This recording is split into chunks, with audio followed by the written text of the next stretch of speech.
and overwhelmingly scary. Fox 29's Claudia Gomez takes you through this step by step.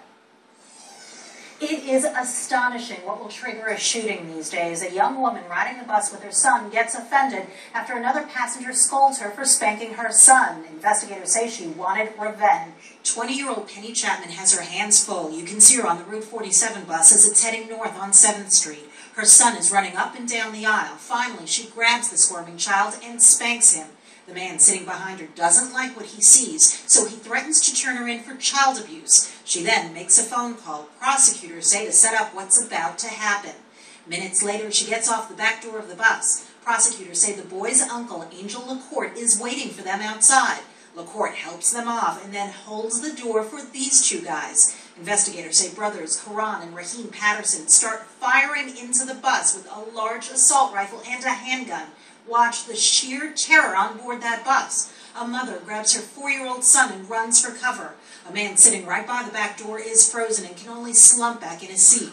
And this 80-year-old woman, 80 years old, she doesn't know what to do. You see her very clearly because she doesn't actually realize what's going on, so she's sort of left standing in the middle of the bus as everyone has sort of separated all the way to the front or all the way as far as they could go to the back. The elderly woman finally drops and covers her head just a moment before a bullet flies right over her and shatters a window. At least 5 of the bullets came right through the back door.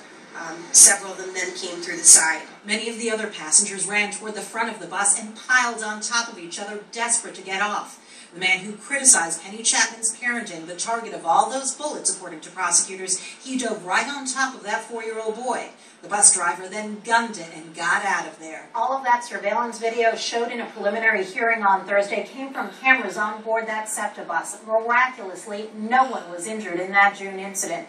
4 people are now going to trial. And Karen, you saw the video. It really is astonishing. I think that's what people are thinking. When you look at video like this, it just is more examples of just kids that are out of control. We're seeing it with some of the recent cases where we've had this mob violence, and you look at this video, and it's just so evident we've got a huge problem. And the thing that's especially infuriating, and we're both moms, is there was a 4-year-old boy on board that bus with his mom, and his mom had to grab him to protect him. It's just inconceivable that somebody could be so callous. And that's what the ADA talked about as well, is that all the gunshots came right through where all the passengers were. It wasn't like they went to the tires or they were trying to avoid hitting people, and that's what's so shocking, is this disregard for human life. They supposedly were only aiming at one guy, but you had 10 to 15 passengers on board that bus. All right, Claudia Gomez, thank you so much.